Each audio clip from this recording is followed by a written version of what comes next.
कुबेर देव क्षमा मुझसे नहीं, महादेव और माता पार्वती से मांगी। केवल वही गजानन को शांत कर सकते हैं। शीघ्र जाइए और उनसे सहायता की गुहार लगाइए। किंतु कैसे देवराज? गजानन की सूंड मेरे पीछे पड़ी है। कुबेर देव, आप शीघ्र कैलाश पहुंचे। मैं और अन्य देवता मिलकर गजानन को रोकने का प्रयास करते हैं। आप शीघ्र जाइए।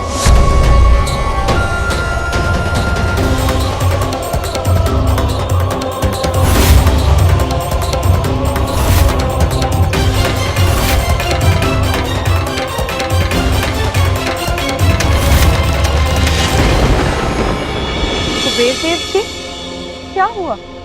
आपकी ऐसी अवस्था किसने की? और मेरा पुत्र गजानन, वो कहाँ है? माता, गजानन, माता वो तो सब कुछ खा गए। मुझे भी खाना चाहते थे वो। ये आप क्या कह रहे हैं कुबेर देव जी? मेरा पुत्र गजानन अभी तक भूखा है। तो आप तो कह रहे थे कि आपके पास पर्याप्त से अधिक भोजन।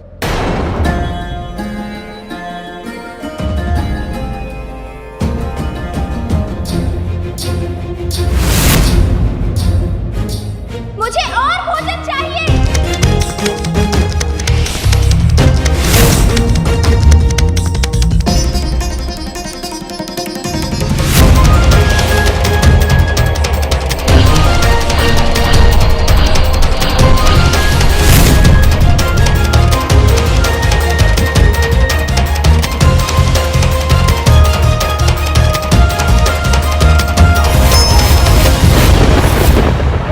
बैठा था कि संसार में सबसे धनी, सबसे संपन्न मैं, किंतु आज मेरा मान भंग हुआ।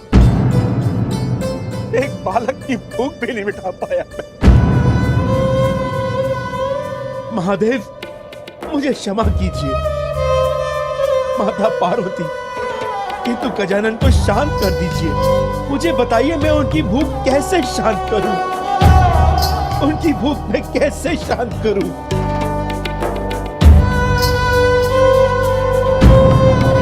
गजानन, कृपा कर शांत हो जाइए।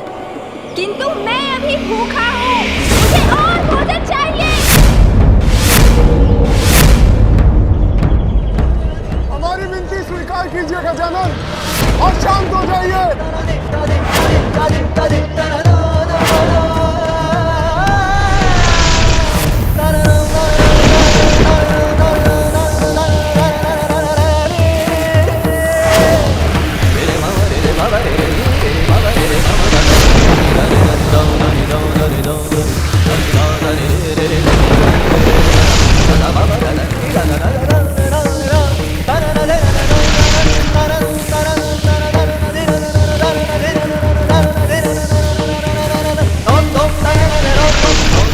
कुबेर देव, शीघ्र लौटिए और किसी ऐसे उपाय के साथ जिससे गजानन की भूख शांत हो जाए।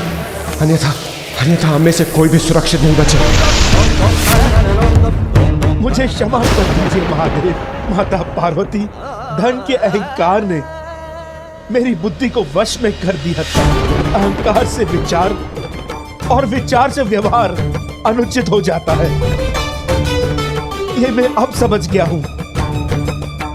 माता पार्वती, गजानन की भूख को शांत करने का उपाय बताकर मेरी सहायता करने की कृपा कीजिए।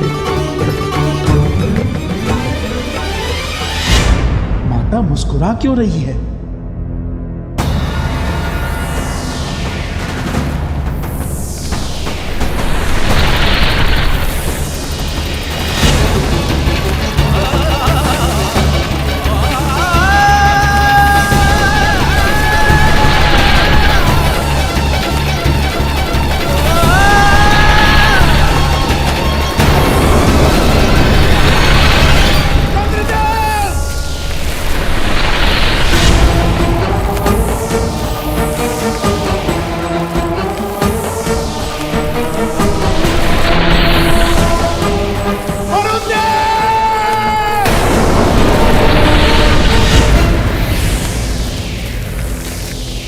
गजानन, दया कीजिए हम पर, शांत हो जाइए। मेरी भूख शांत करने के लिए और कुछ है आपके पास? है मेरे पास वो।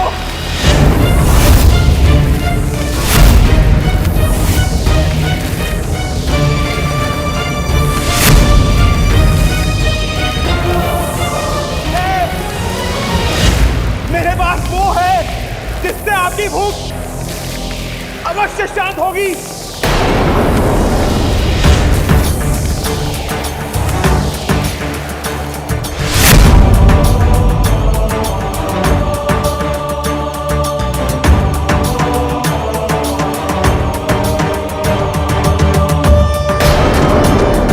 मात्र एक बेलपत्र से गजानन की भूख मिटाने चले हैं कुबेर देव। कैसी मूर्खता है ये।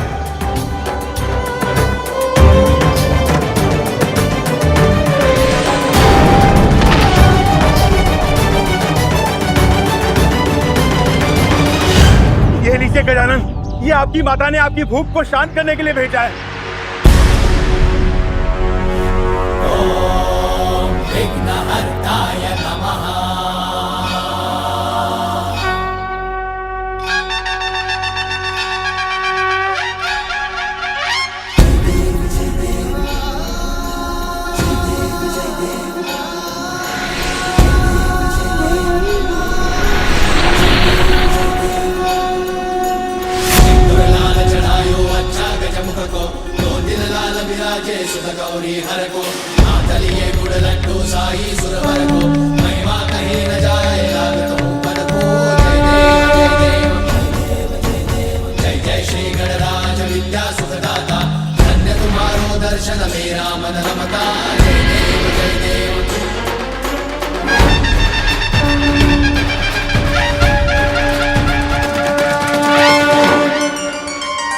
मात्र एक बेलपत्र माता?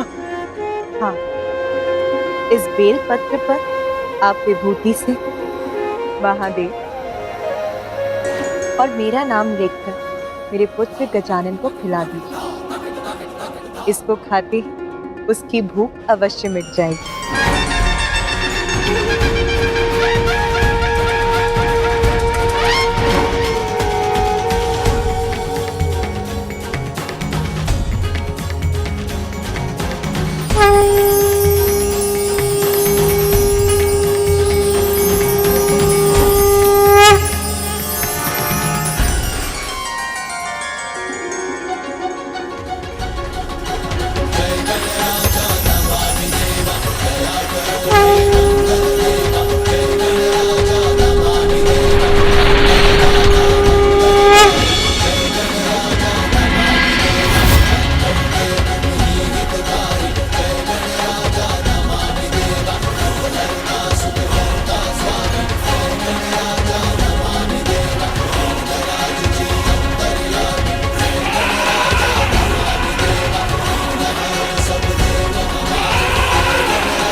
अब मैं तृप्त हुआ।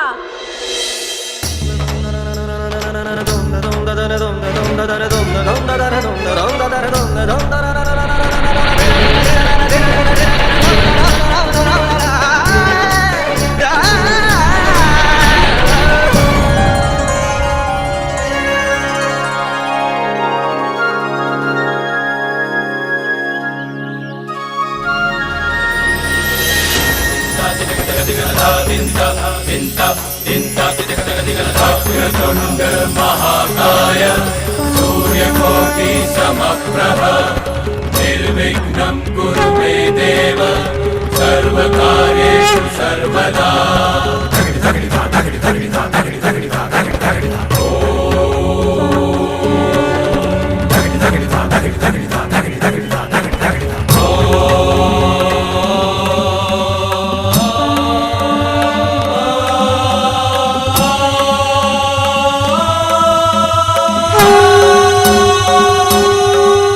प्रभु, मुझे क्षमा कर दीजिए प्रभु। अहंकार के अंधकार ने मेरी दृष्टि से विनय का प्रकाश हर लिया था। धन का इतना अहंकार हो गया था मुझे कि जिनकी कृपा से मुझे सब कुछ प्राप्त हुआ, उन्हीं महादेव के समक्ष मैंने अभिमान पूर्वक व्यवहार किया। मेरे साथ जो हुआ अच्छा ही हुआ। आज मेरे नेत्र पुनः खुल गए प्रभु। हाँ कुबेर, महादेव ने आपको संपूर्ण सृष्टि के धन का रक्षक नियुक्त किया था, किंतु आप तो स्वयं को उसका स्वामी मान बैठे। धन का मद व्यक्ति का विवेक हर लेता है। वो भूल जाता है कि जो भी उसने प्राप्त किया है वो उसकी योग्यता तथा ईश्वर की कृपा है। और ये भी सत्य है, जो आज उसका है वो कल किसी और का होगा, क्योंकि एक दिन इस नश्वर शरीर का अंत अवश्य होगा। ईश्वर के दिए धन से दुखियारों की सहायता और दान कर्म करने के स्थान पर जो उसका अहंकार करते हैं, उनके साथ वही होता है जो आपके साथ हुआ। रक्षक को स्वामी बनने की भूल कभी नहीं करनी चाहिए। मैं कभी नहीं भूलूंगा प्रभु। मुझे क्षमा कर दीजिए, मुझे क्षमा कर दीजिए।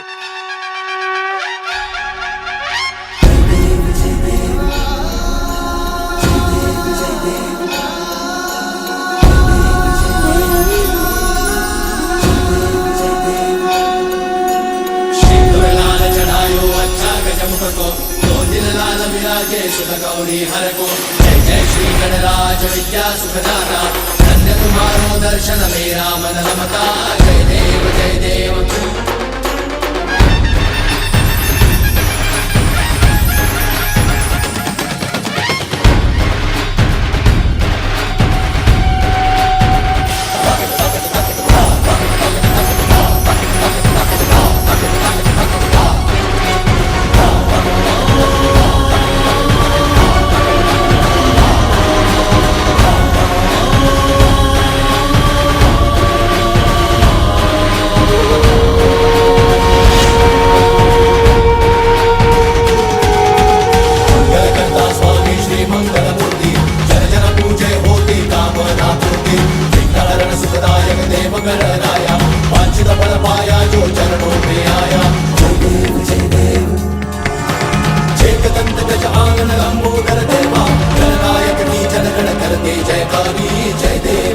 प्रभु, आपने मुझे सब कुछ लौटाकर एक अवसर देने की कृपा की है।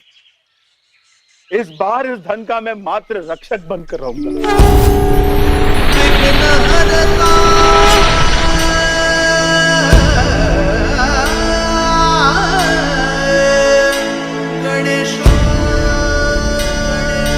आपकी अलकापुरी में तो मुझे बहुत आनंद आया कुबेर देव।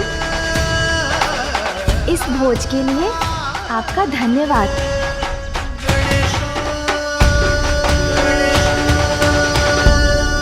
कुबेर देव जी, अब तो मेरा भोजन हो गया, इसलिए मुझे कैलाश लौटना चाहिए।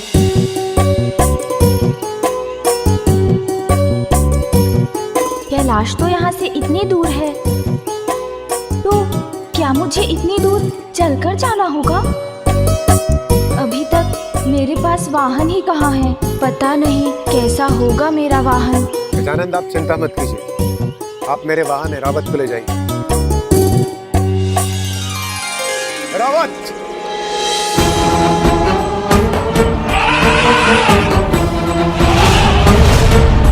चलिए एरावत जी, मुझे कैलाश लेकर चलिए।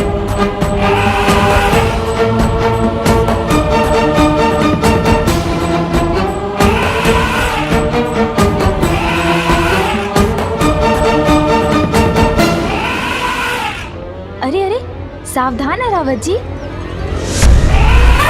अरे, मुझे गिरा मत दीजिएगा।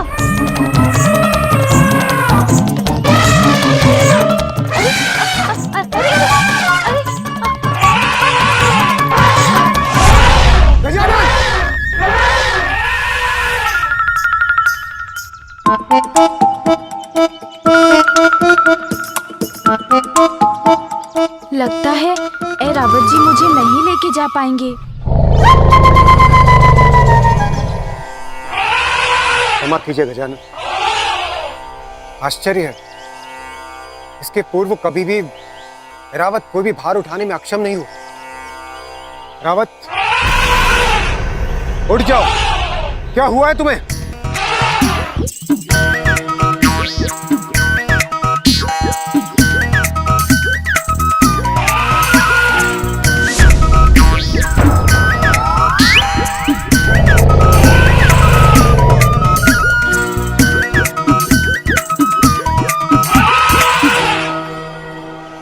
जी गजानन को ले जाने में असमर्थ तो उन्हें मेरा वाहन ले जाएगा। मेरा वाहन भी गजानन की सेवा में प्रस्तुत है। आप सभी को मेरा धन्यवाद, किंतु मुझे प्रतीत होता है आपके वाहन नहीं उठा सकेंगे मुझे। मेरा भार तो मेरा वाहन ही संभाल पाएगा, किंतु वो मुझे कब मिलेगा ये नहीं पता।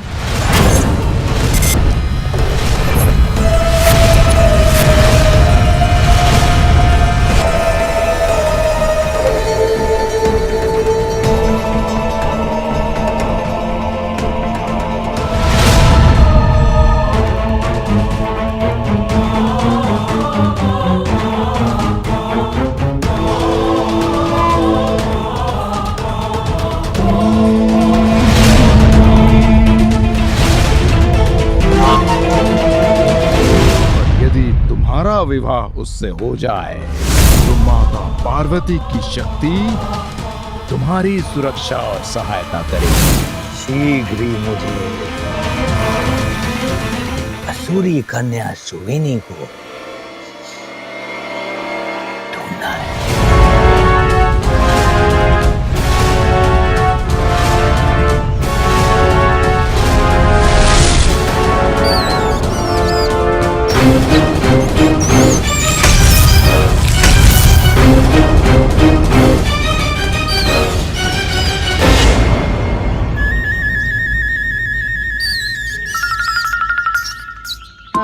अभी तो बहुत चलना है, इतनी दूर है कैलाश, रुककर विश्राम भी नहीं कर सकता, अन्यथा बहुत विलंब हो जाएगा। मुझे आगे बढ़ना चाहिए।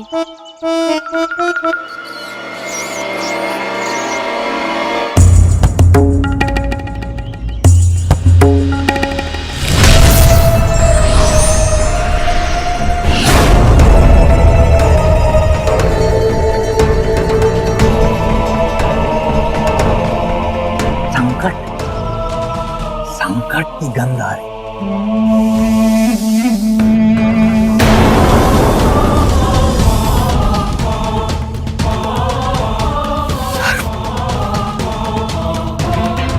सर्प की गंध आ रही है।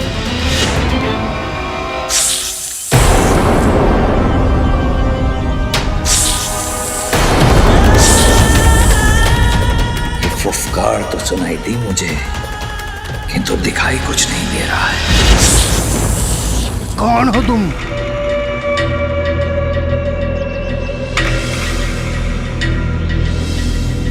सामने क्यों नहीं आते? सामने आओ। यहाँ किसी को प्रवेश करने की अनुमति नहीं है।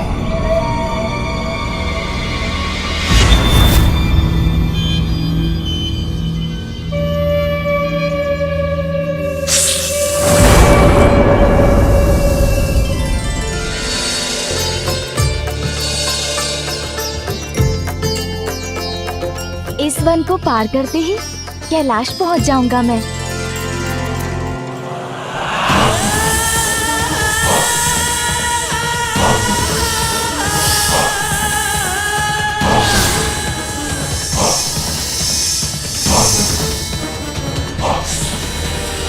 खुशी का सुर हूं मैं, वन के उस पार जाना है। जाने दो।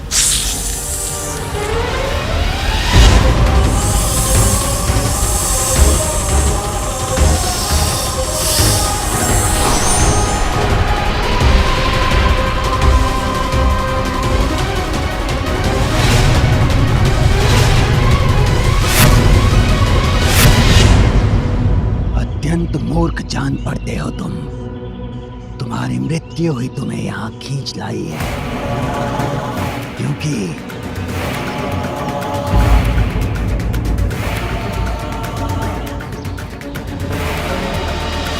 चूहों को सूंघ लेता हूं मैं।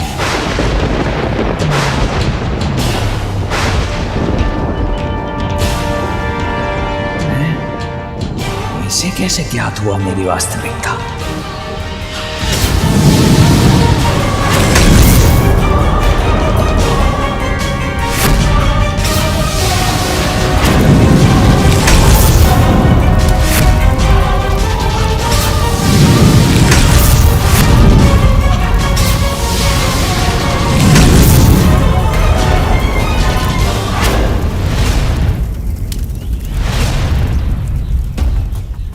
चित्कार थी। और ये इतना धूम्र क्यों उत्पन्न हो रहा है वन से? अग्नि है क्या? वन की अग्नि तो सब कुछ जलाकर भस्म कर देती है। मुझे वहाँ शीघ्र पहुँचना चाहिए, अन्यथा सभी जीव जंतु संकट में पड़ जाएंगे। प्रतीत होता है तुम्हारा अंत करने के बाद ही मैं आगे बढ़ सकूंगा।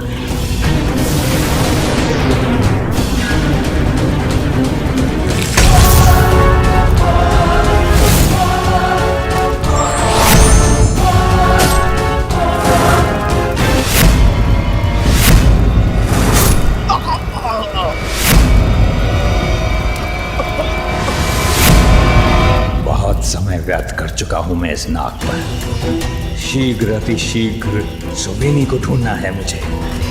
उसका तप संपन्न हो और इस देवी पार्वती का वरदान प्राप्त होने के पूर्व उस तक पहुंचना है मुझे।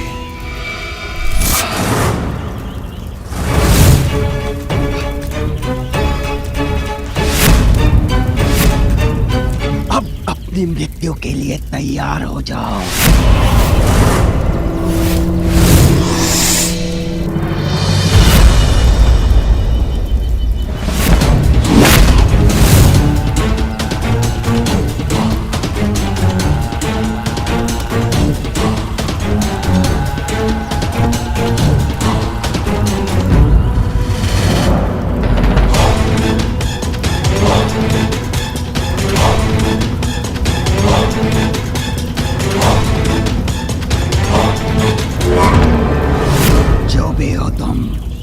जहां से भी आए हो, जीवित नहीं जा सकोगे।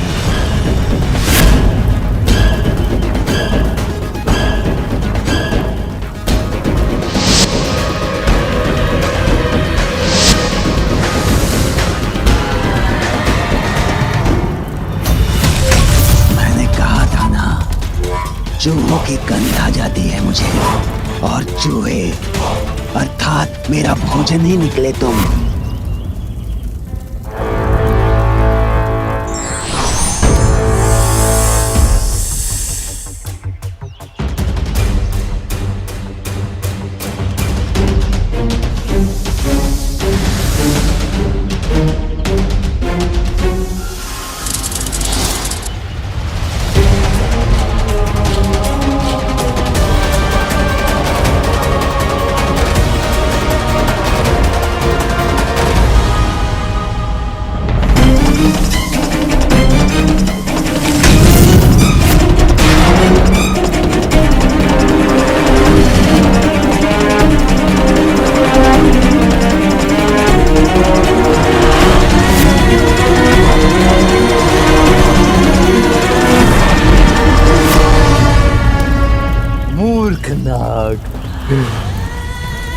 खुशी का असुर को निकलने चला था, किंतु ऐसा कोई बंधन नहीं खुशी का असुर काट न सके।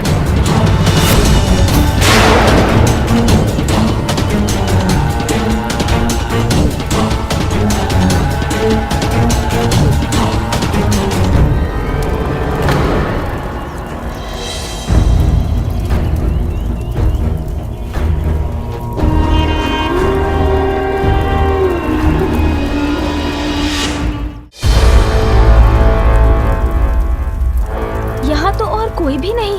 प्रतीत होता है कि इन विशाल सर्प जी की मृत्यु इनके ही विष से हुई है। मुझे इस अग्नि को बुझाने का कुछ उपाय करना चाहिए, अन्यथा यहाँ के जीव जंतुओं को हानि होगी।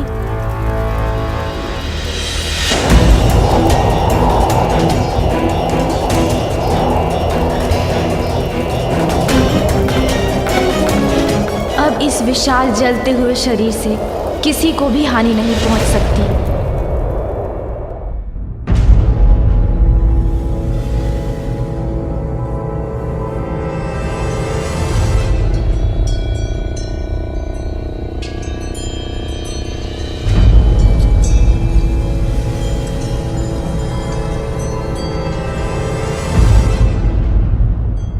अब इन सर्प जी का मृत शरीर कोई नहीं देख सकेगा।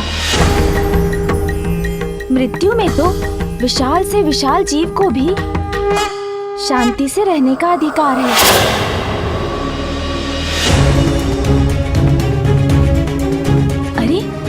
वहाँ कोई है क्या?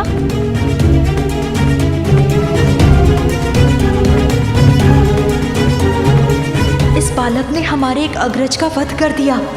अभी जाकर सभी को बताता हूँ।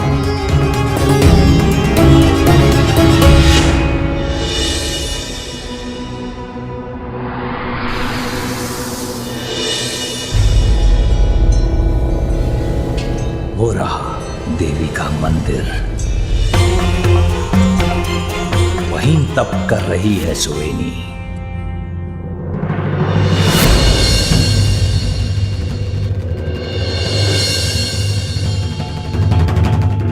चोरी स्वभाव है मेरा।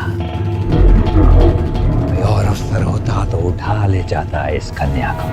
गुरुदेव शुक्राचार्य ने कहा है इसी देवी पार्वती का वरदान प्राप्त होने के बाद ही मैं इससे विवाह करूं। प्रतीक्षा करूंगा मैं, तब तक मैं प्रतीक्षा करूंगा।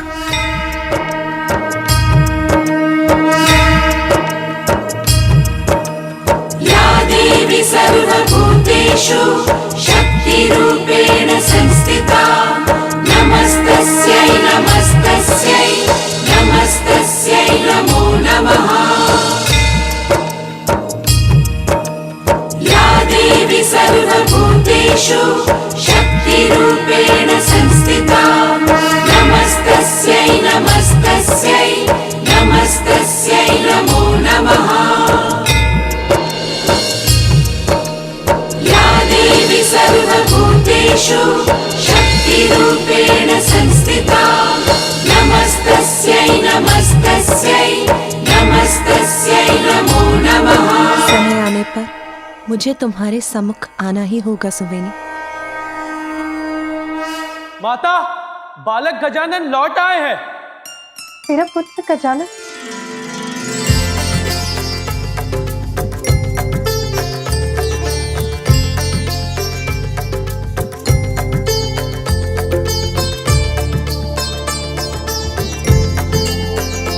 प्रणाम पिताश्री।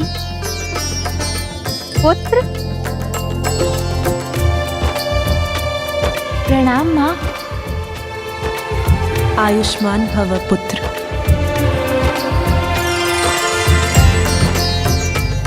पुत्र गजानन,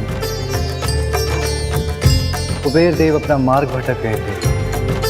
तुमने उन्हें उचित मार्ग दिखाकर बहुत उत्तम कार्य किया है। पुत्र गजानन, तुम थक गए हो, तुम्हें विश्राम करना चाहिए। महादेव, महादेव सहायता कीजिए। महादेव रक्षा कीजिए। माता रक्षा कीजिए। क्या हुआ ऋषिवर? कैसे संकट का सामना कर रहे हैं आप? माता, यज्ञ की सामग्री एकत्रित करने के लिए हमें आश्रम के निकट वन में जाना पड़ता है, किंतु वहां कुछ मायावी सर्प घुस आए हैं। वो हमें वन में प्रवेश करने नहीं दे रहे हैं। उन सर्पों ने हमारा जीवन नर्क बना दिया है प्रभु, हमें उनसे छुटकारा दिलाइए। ऋषिवर, आप चिंता मत कीजिए, मैं चलूंगा आपके साथ और आपका ये संकट दूर करूंगा।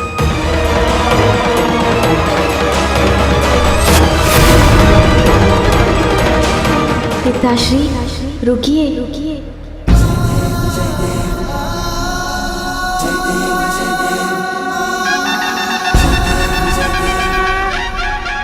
मेरे होते हुए आप कष्ट क्यों करेंगे पिताश्री? यदि आप आज्ञा दें तो मैं अभी जाकर इस समस्या का हल निकालता हूँ।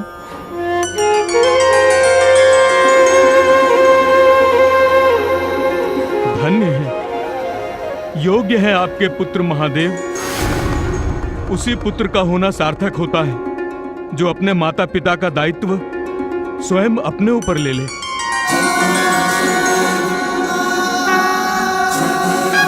प्रणाम पिताश्री। प्रणाम माता, अब हमें आज्ञा दीजिए।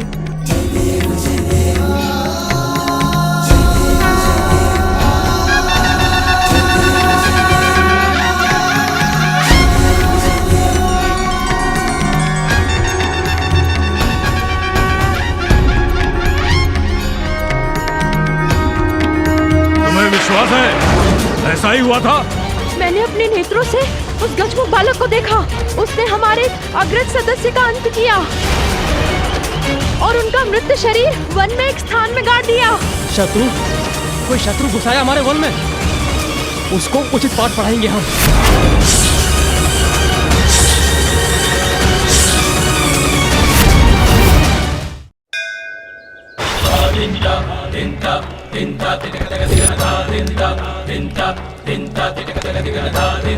सुवेनी का तब होगा सफल जिसका फल पाऊंगा मैं।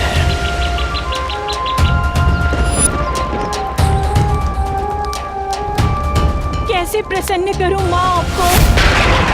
दर्शन दीजिए माँ, मेरी पुकार सुनिए माँ। आइए माँ, दर्शन दीजिए मुझे, दर्शन दीजिए मुझे। आइए माँ, दर्शन दीजिए मुझे, दर्शन दीजिए मुझे, दर्शन दीजिए मुझे माँ, मेरी पुकार सुनिए। आइए माँ, दर्शन दीजिए मुझे।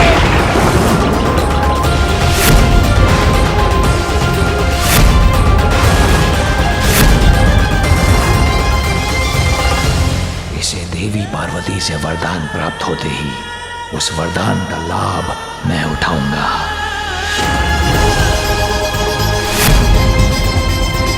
मेरे इतने कठोर तप करने के बाद भी यदि आप नहीं आए माँ, तो मैं इसी हवन कुंड में प्रवेश करके अपने प्राणों की आहुति दे दूंगी।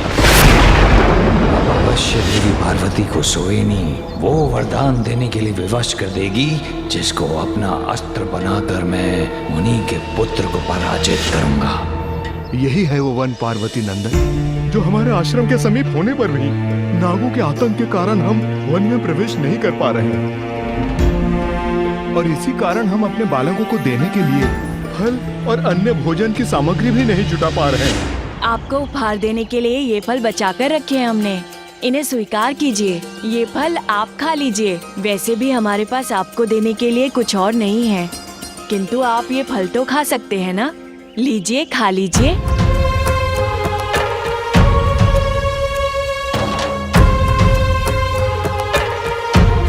अभाव में भी जो दान देने का भाव रखे, उसका हृदय कितना विशाल है। ऐसे सहृदय बालकों को कष्ट हो, ये मैं नहीं सहूंगा।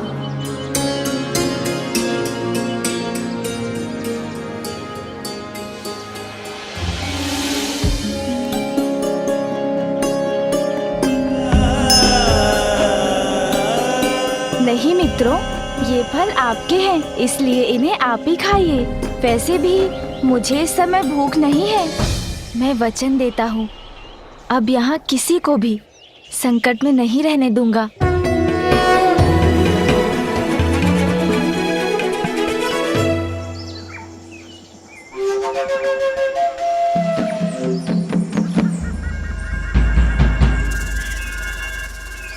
कितना घना वन है और इस अंधकार में कुछ देख पाना कितना कठिन है।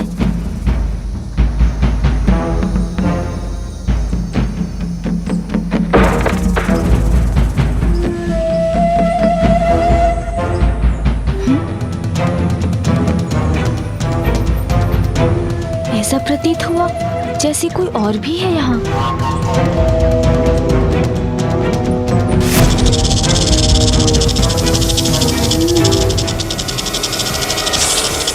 वन के स्वामी हैं हम। हमारे वन में प्रवेश किया तुमने तो उसका दंड भी अवश्य पाओगे बालक। अब हम तुम्हें नहीं छोड़ेंगे।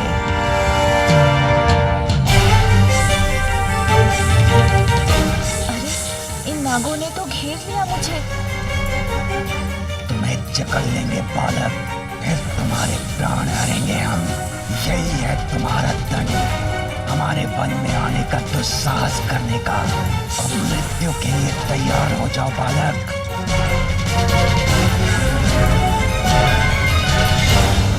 मेरे इस कठोर तप के बाद भी आप नहीं आई माँ, तो मैं यहीं अपने प्राण त्याग दूंगी।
मेरी भक्तिन निराश होकर अपना जीवन त्यागने पर विवश हो जाए, ये कैसे संभव? दुर्गा देवी नमस्तुभ्यम, दुर्गा देवी नमस्तुभ्यम, दुर्गा देवी नमस्तुभ्यम। पुत्री सुवेनी, तुम्हारे तप से मैं प्रसन्न हुई। मांगो, क्या वरदान चाहती हो तुम? आपके दर्शन प्राप्त हुए तो सब कुछ प्राप्त हो गया मुझे। संसार में सबसे दिव्य तो आपके दर्शन है माँ, इसीलिए मुझे अब कुछ और पाने की इच्छा ही नहीं रही माँ। क्या और कुछ की इच्छा नहीं रही? ये कैसी मूर्खता है? वरदान मांगो सुवेनी।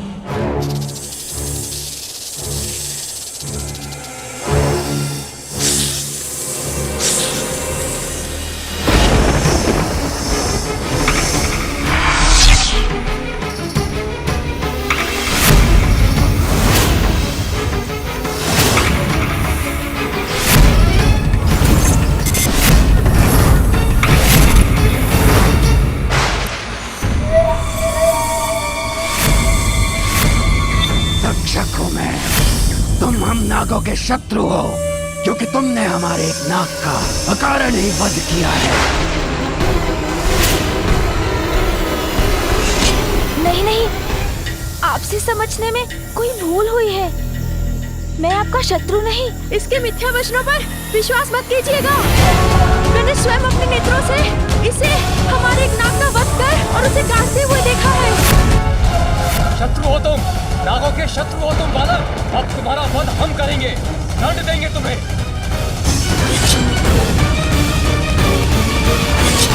मैं आपका शत्रु नहीं हूँ।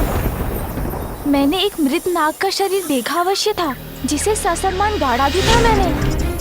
उसके विष से उत्पन्न अग्नि को भी बुझाया था, किंतु उसका वध नहीं किया था मैंने। ये मिथ्या कह रहा है, शत्रु है ये। मैंने आप नागों के प्रति कोई अपराध नहीं किया, पर अपराध तो आप कर रहे हैं। ऋषियों को आतंकित कर इस वन में प्रवेश करने से रोका है आप सबने। उन्हें फल फूल भविष्य की सामग्री से वंचित किया है। प्रकृति और उसके संसाधनों पर तो सभी का समान रूप से अधिकार होता है।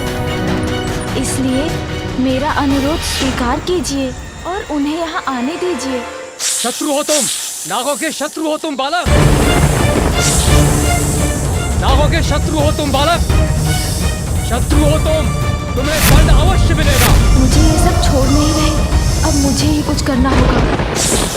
तुम हम नागों के शत्रु हो। शत्रु हो तुम, नागों के शत्रु हो तुम बालक।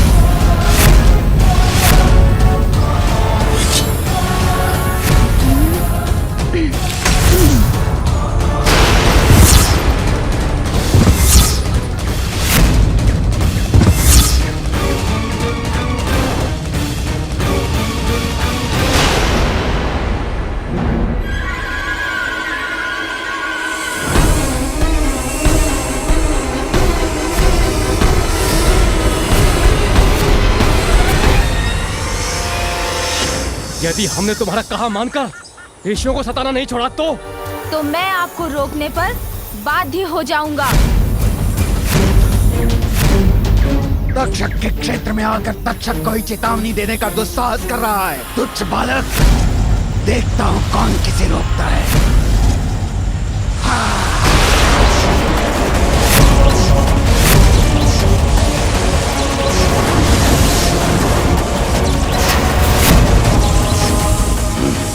ये कैसे संभव है? इसने मेरे विष को कैसे रोक लिया?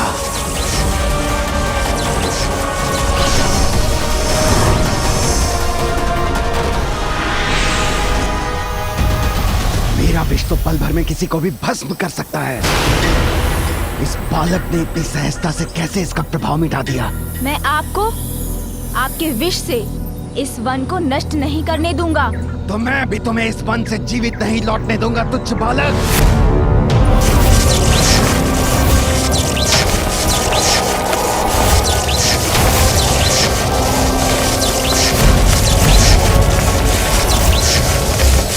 तुम्हारा अंत निश्चित है बालक।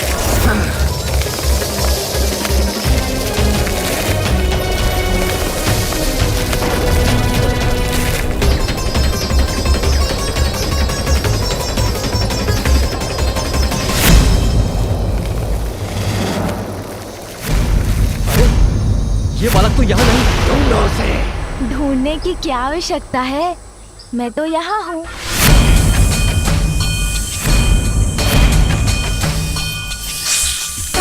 तुम्हारी इस क्रीड़ा का भयानक अंत होगा बालक।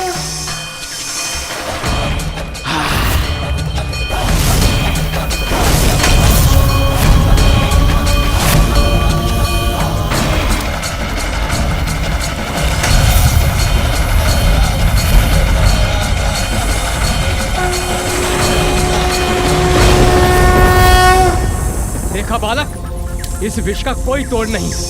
अग्नि प्रज्वलित कर किसी को भी भस्म कर सकता है ये।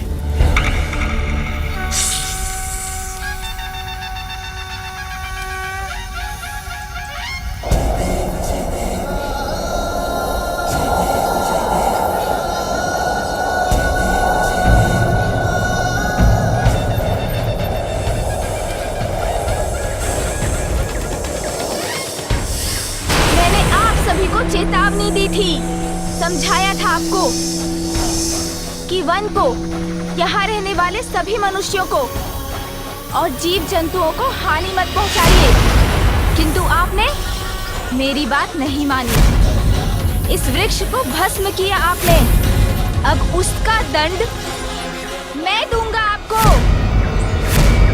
मेरे नागों को आहत किया है तुमने, अब इसका परिणाम देखो तुम।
तुम्हारी भक्ति अद्वितीय है सुवेनी, इतना कठोर तप किया है तुमने, इसीलिए वरदान प्राप्त कर अपने तप को सफल करो।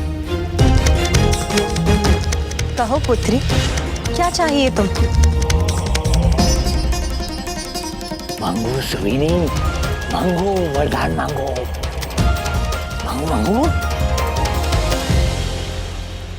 माता, आप भी तो एक नारी हैं और एक नारी के मन को अच्छे से समझती हैं। एक नारी का सुख तो उसके परिवार के सुख में निहित होता है। अपने पुत्र, पिता और पति की सुरक्षा से ही एक नारी को सुख मिलता है माँ।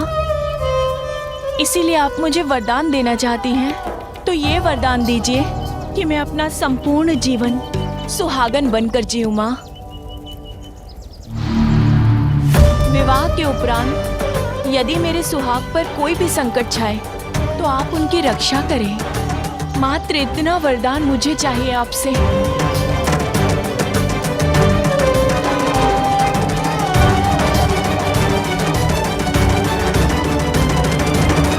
तथास्तु, तथास्तु, तथास्तु, तथास्तु।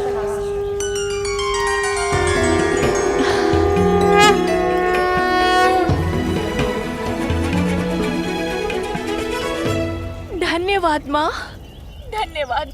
पुत्री सुवेनी, शीघ्र तुम्हारे पति से तुम्हारा परिचय होगा।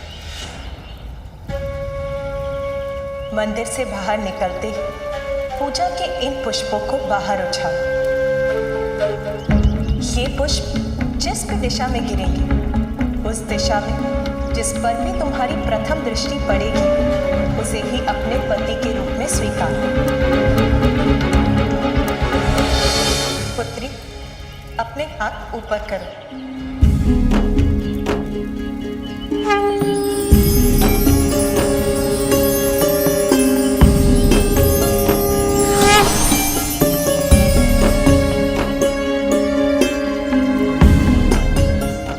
पुष्पमाला पहनाकर तुम उसके साथ गंधर्व विवाह करो। इस माला के प्रभाव से उसका शरीर वृक्ष के समान शक्तिशाली हो जाएगा।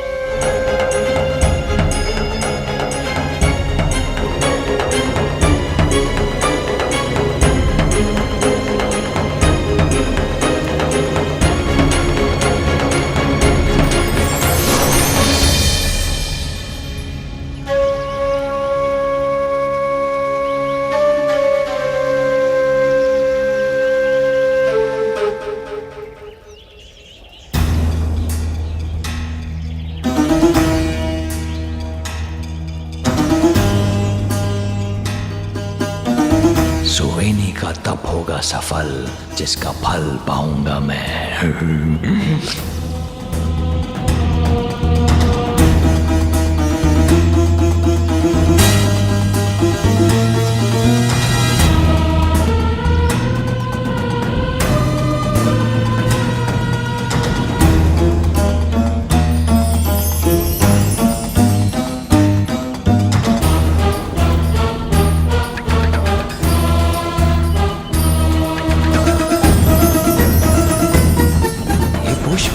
मुझसे दूर क्यों जा रहे हैं?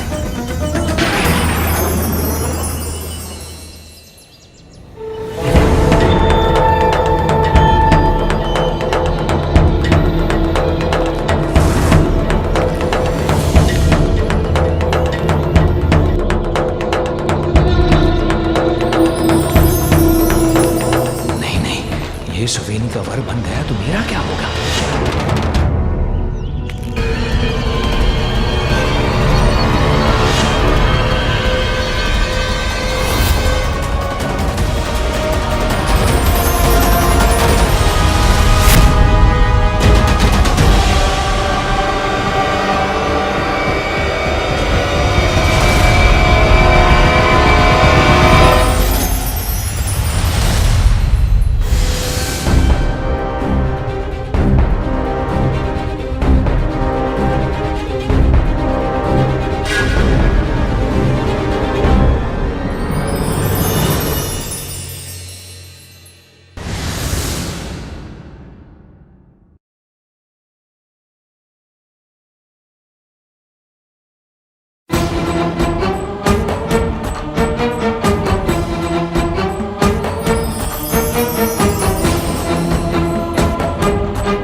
कौन है? कितना कुरूप मुख है इनका।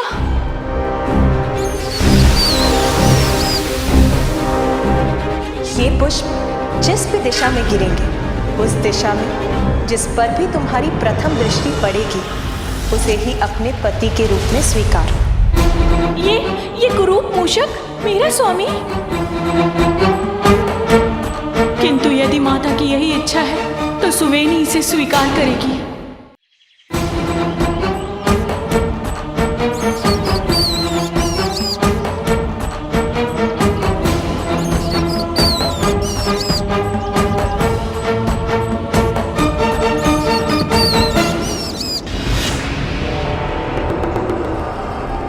जो भी हैं, जैसे भी हैं, माता ने आपको मेरे लिए चुना है, इसीलिए मैं आपको अपने पति के रूप में स्वीकार करती हूँ।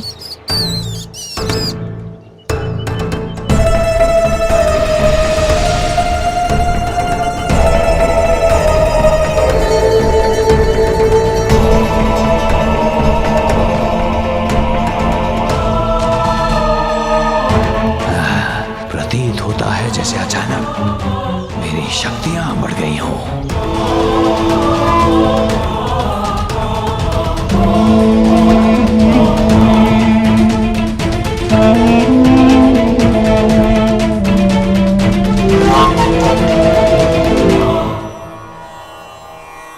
सफल हो गए मुशिकासुर सुवेनी से विवाह करने में। अब गजानन तुम्हारा वध नहीं कर सकेगा, और यदि उसने तुमसे युद्ध करने का प्रयास किया भी तो उसे अपनी ही माता पार्वती की शक्तियों से युद्ध करना पड़ेगा। हमारी सहायता कीजिए शेषनाग जी। उस बालक ने हमारे क्षेत्र में आकर उत्पात मचा दिया है। नागों का वध कर उन्हें आहत कर रहा है। हमारी सहायता कीजिए शेषनाग जी, अन्यथा वो बालक पृथ्वी से नागों को मिटा देगा।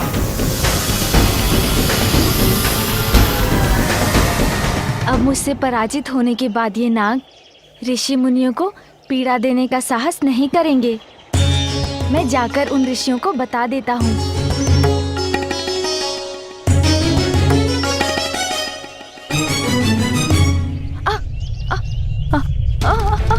अरे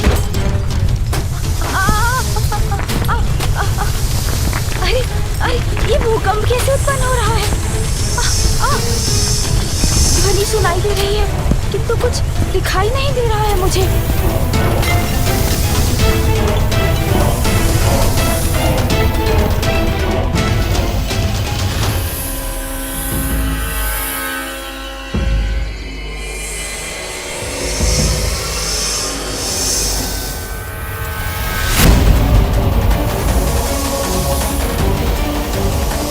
ये तो शेषनाग जी हैं।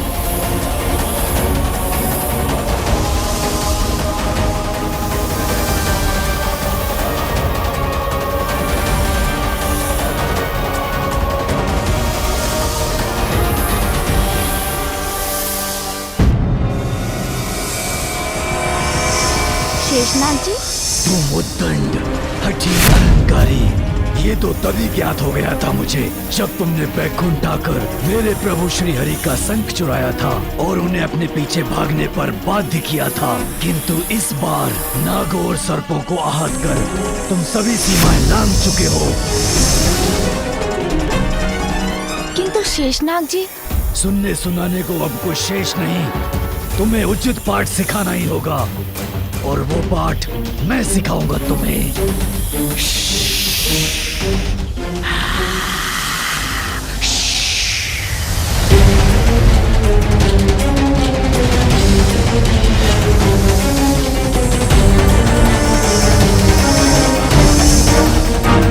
मेरे नागों को हानि पहुंचाने का दंड दूंगा तुम्हें। मेरी क्रोधाग्नि से झुलस जाओगे तुम।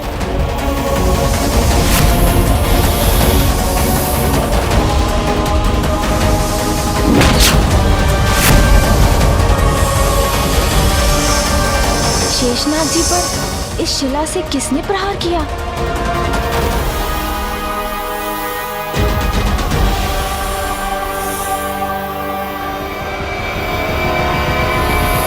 दूर हो जाइए हमारे गजानन से, हटिए पीछे, दूर हो जाइए।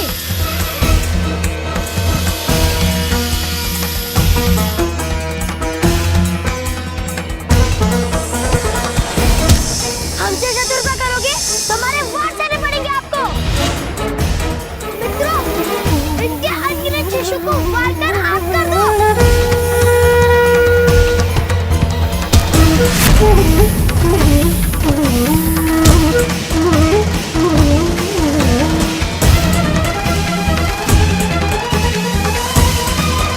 नहीं मित्रों, ऐसा मत करो, रुक जाइए।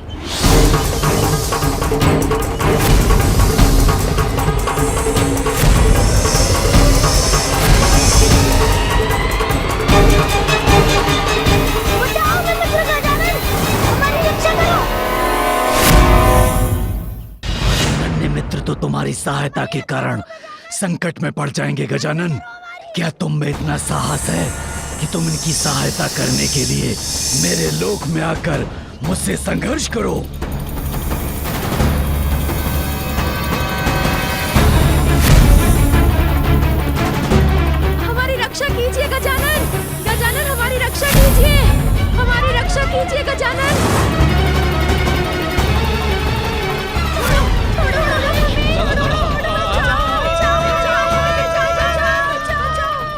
ये फल आप खा लीजिए। वैसे भी हमारे पास आपको देने के लिए कुछ और नहीं है, किंतु आप ये फल तो खा सकते हैं ना। मुझे अपने लोक ले जाकर शेषनाग जी मुझे फंसाने का प्रयत्न कर रहे हैं, ये ज्ञात है मुझे, किंतु अपने मित्रों को बचाने का और कोई उपाय भी तो नहीं।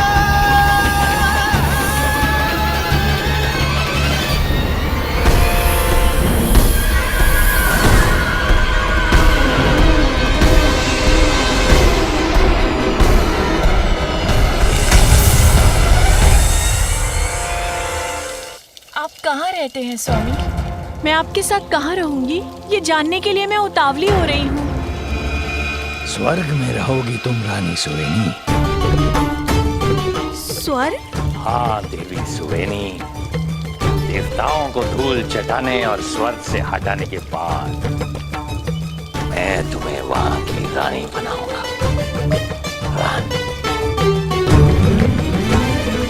रुकिए स्वामी, हमारे विवाह के पूर्व आपने उचित अनुचित जो भी किया है मुझे ज्ञात नहीं है, किंतु अब जो आप करने जा रहे हैं वो सर्वथा अनुचित है स्वामी।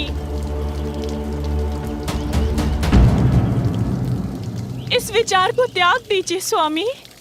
यदि यही आपका स्वभाव है तो मेरे लिए, अपनी पत्नी के लिए स्वभाव को परिवर्तित कर लीजिए।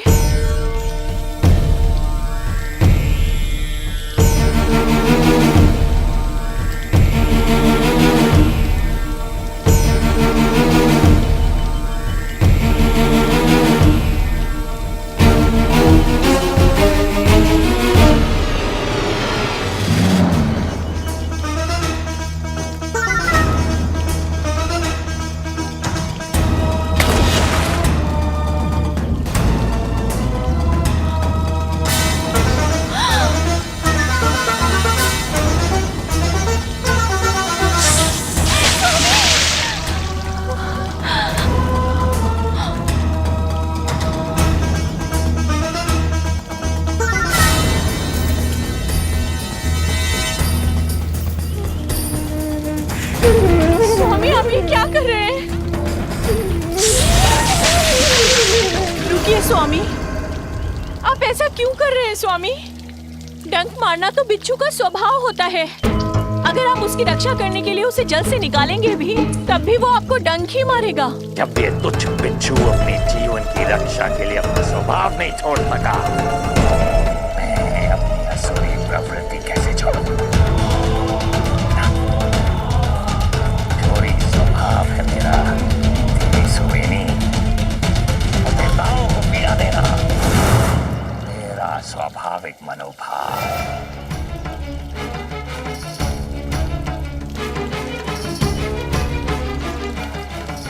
स्वर्ग जा रहा हूँ मैं रानी, मेरे आने तक तुम यहाँ मंदिर के पास मेरी प्रतीक्षा करना।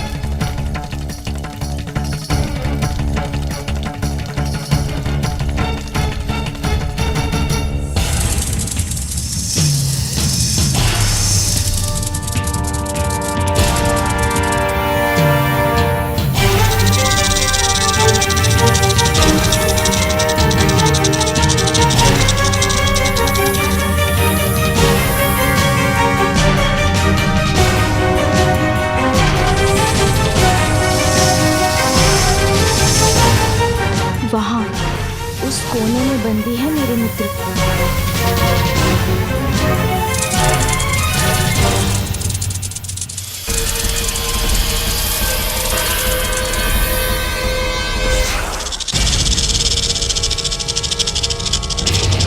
अरे कुछ था यहाँ, किंतु दिखाई क्यों नहीं दिया मुझे?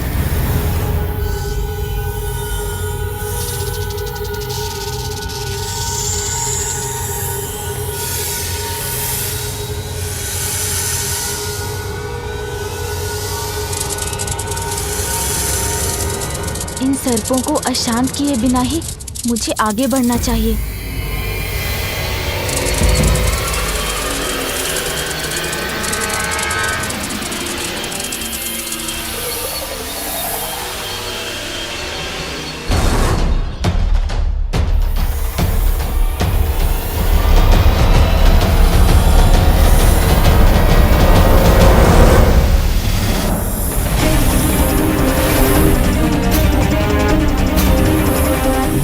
लोक में तुम्हारी मनमानी नहीं चलेगी बालक। यहाँ जो मैं चाहूंगा वही होगा। ये बालक मेरे बंदी हैं, तुम्हें इन्हें छुड़ाने की अनुमति नहीं है।